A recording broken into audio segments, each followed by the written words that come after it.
சீரியல்களின் full எபிசோடுகளை Sun டிவியில் ஒளிபரப்பான உடனே எக்ஸ்க்ளூசிவாக சன் நெக்ஸ்டில் மட்டும் ஃப்ரீயா பாருங்கள்.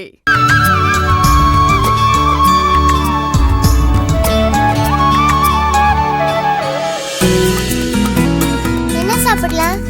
இட்லி இல்ல தோசை சாப்பிடலாமா? ஹலோ, இங்க பாரு. யார் யாருக்கு என்னென்ன வேணுமோ நீங்களே ஆர்டர் பண்ணிக்கோங்க.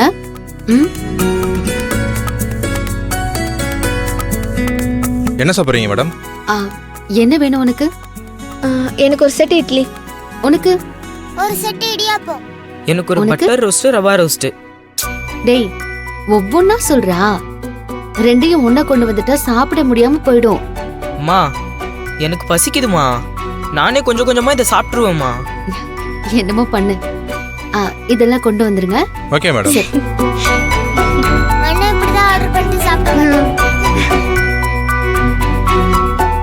3 பேருக்கும் தான் சொல்றேன், கரெக்டா கேட்டுக்கோங்க.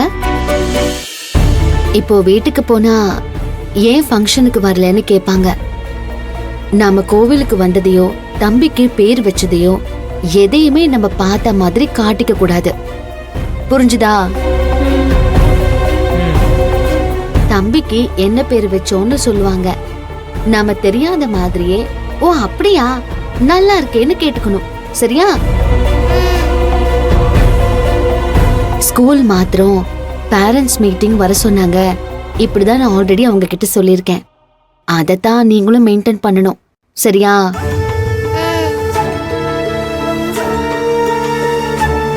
ஏமா பொய் சொல்லக்கூடாதுன்னு தானே ஸ்கூல்லயே சொல்லி கொடுத்துருக்காங்க. நீங்களும் சொல்லி கொடுத்துருக்கீங்க. இப்ப நீங்களே இவ்ளோ பொய் சொல்றீங்க. தப்பு இல்லையாமா? ஆமாமா.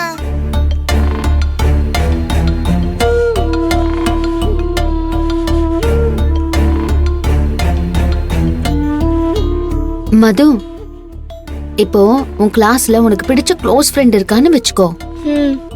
அவ ஒரு Dress போட்டிருக்கா. ஆனா அந்த Dress உனக்கு பிடிக்கல.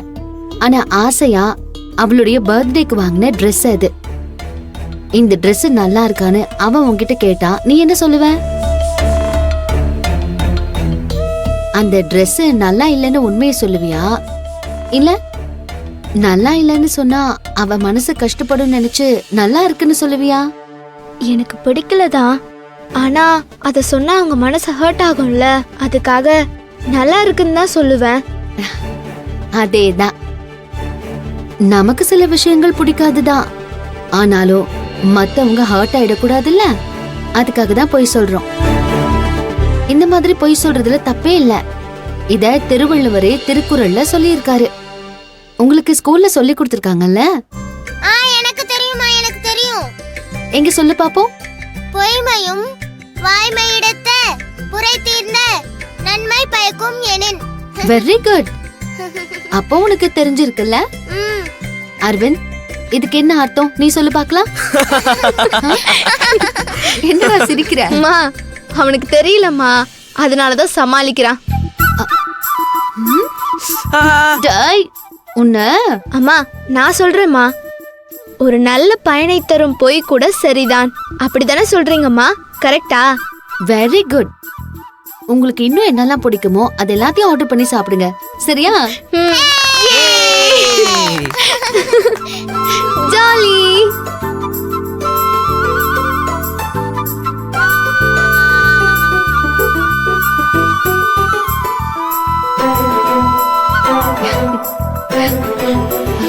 சாப்பிடுங்க.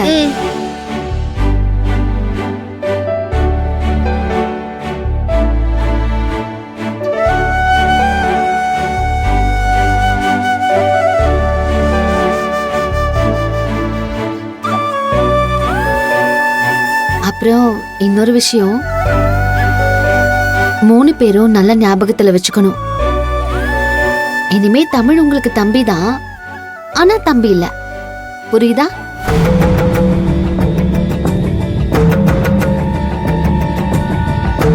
அவன் உங்க தம்பி தான். ஆனா நீங்க நினைச்ச நேரத்துல அவனை கொஞ்சறதுக்கோ நினைச்ச நேரத்துல அவங்க ரூமுக்கு போய் அவனை தூக்கிட்டு வர்றதோ எதுவுமே பண்ணக்கூடாது. இனி எது பண்றதா இருந்தாலும் பூர்ணி சித்திக்கிட்ட பெர்மிஷன் கேட்டுட்டு தான் பண்ணணும். உங்க இஷ்டத்துக்கெல்லாம் தம்பியை நீங்க தூக்கிட்டு வந்துடக்கூடாது. அவங்களுக்கு கஷ்டமா இருக்கும்ல. சரியா? சாப்பிடுங்க.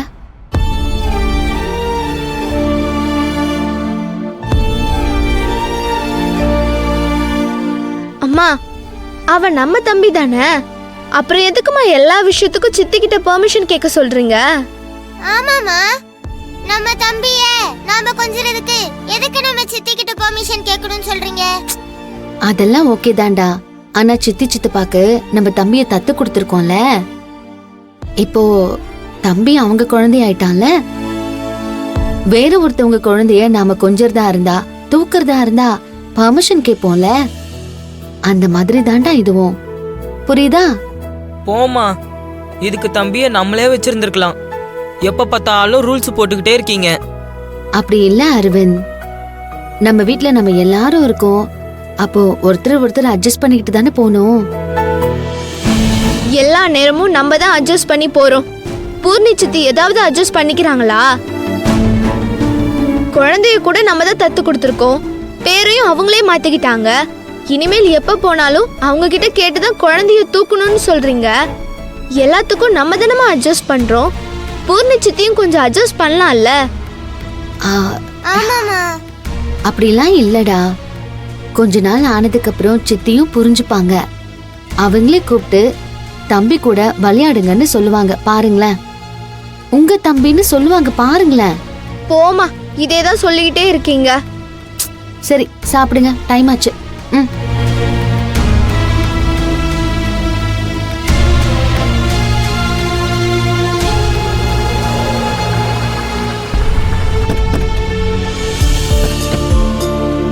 நான் சொன்னதெல்லாம் ஞாபகம் இருக்குல்ல?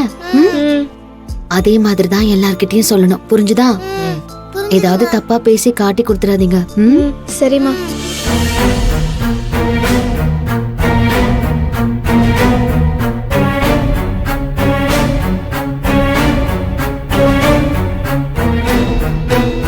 செவந்தி, என்னம்மா இவ்வளவு நேரம் கழிச்சு வர்ற? நாங்க எல்லாரும் உனக்காக காத்துக்கிட்டு இருந்தோமா? நீ பாட்டு குழந்தைங்களை கூட்டிட்டு இப்ப வர்ற. உனக்கு போன் அடிச்சாலும் எந்த பதிலும் இல்ல.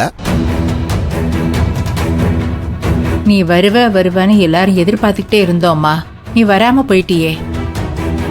பூர்ணிமாவுக்கு தத்து கொடுத்ததுனால உன் குழந்தை இல்லைன்னு நினைச்சுக்கிட்டியா?